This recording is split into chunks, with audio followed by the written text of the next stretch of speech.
Communiqué du Conseil national de sécurité. Une réunion du Conseil national de sécurité s'est tenue ce jeudi 11 juillet 2024 au Palais de la Présidence de la République, sous la présidence de son Excellence M. Alassane Ouattara, président de la République. À la suite de la présentation du ministre de l'Intérieur et de la Sécurité, le Conseil national de sécurité note avec satisfaction que la situation sécuritaire générale continue d'être stable sur l'ensemble du territoire national. Ce bilan satisfaisant traduit l'efficacité des nombreuses opérations de sécurisation régulièrement menées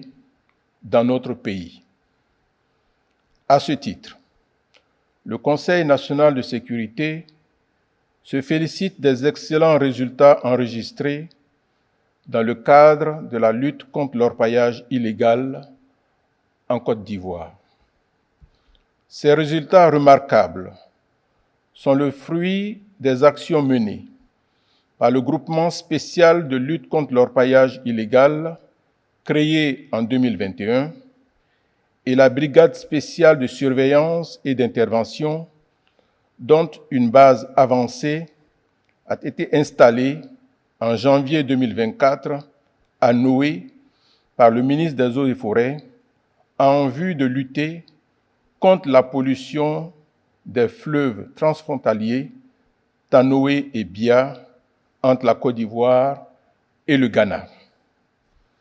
Ainsi, les résultats majeurs enregistrés par ces deux entités depuis leur création jusqu'au mois de juin 2024 concernent l'interpellation de plus de 1600 individus, le déguerpissement de plus de 900 sites d'orpaillage illégal, la destruction de nombreux équipements, dont près de 4200 dragues, 4000 concasseurs, 1800 motopompes et plus de 69 000 abris de fortune. La saisie d'environ 900 millions de francs CFA et 20 kg d'or, ainsi que de divers autres matériels, dont 1400 motopompes et 315 pelleteuses, et la régularisation administrative de 246 orpailleurs semi-industriels et artisanaux, qui a valu une augmentation de la production nationale d'or de près de 19 milliards de francs CFA de 2021 à 2023. Au regard de ce bilan significatif, le président de la République adresse ses félicitations au Premier ministre, chef du gouvernement, au ministre en charge de la Défense, de la Sécurité et des Eaux et Forêts, ainsi qu'au Grand Commandement et à l'ensemble des forces de défense et de sécurité, notamment les éléments du groupement spécial de lutte contre l'orpaillage illégal et de la brigade spéciale de surveillance et d'intervention, pour tous les efforts déployés dans le cadre de la lutte contre ce fléau de l'orpaillage illégal. Le Conseil national de sécurité déplore cependant les nombreuses difficultés auxquelles sont confrontés ce groupement et cette brigade dans l'exercice de leur mission,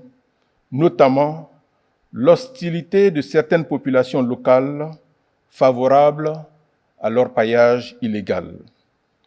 À cet égard, le chef de l'État a instruit le Premier ministre, chef du gouvernement, l'ensemble des ministres concernés et les ministres-gouverneurs à l'effet de prendre, dans les plus brefs délais, des mesures idoines pour la sensibilisation accrue des populations locales en collaboration avec la Chambre nationale des rois et chefs traditionnels et les autorités locales. Le renforcement des capacités humaines et opérationnelles du groupement spécial de lutte contre l'orpaillage illégal et de la brigade spéciale de surveillance et d'intervention, le renforcement de la sécurisation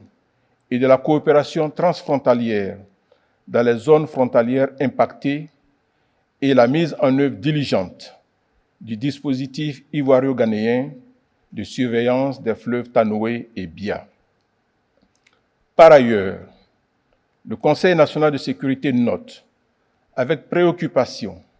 la hausse de 4% du nombre d'accidents de la circulation qui est passé de 1764 en mai 2024 à 1833 en juin 2024. Toutefois, le Conseil national de sécurité constate une baisse du nombre d'accidents mortels de 25% sur la même période. Face à cette situation, le président de la République, tout en réitérant ses condoléances les plus attristées aux familles endeuillées et ses vœux de prompt rétablissement aux blessés, a instruit le Premier ministre, chef du gouvernement, à l'effet de poursuivre la mise en œuvre des réformes initiées dans le cadre de la lutte contre l'insécurité routière dans notre pays. Le chef de l'État exhorte, en outre, les usagers de la route à faire preuve de civisme et de responsabilité par le respect scrupuleux du Code de la route. À l'issue de la rencontre,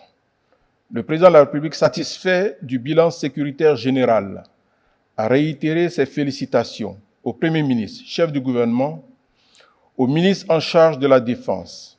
de la Sécurité et des Eaux et Forêts, au Grand Commandement, de même qu'à l'ensemble des acteurs engagés dans la sécurisation et la stabilité de notre pays. Enfin, le chef de l'État les a encouragés à demeurer dans cette dynamique et à poursuivre leurs efforts pour le bien-être des populations vivant en Côte d'Ivoire.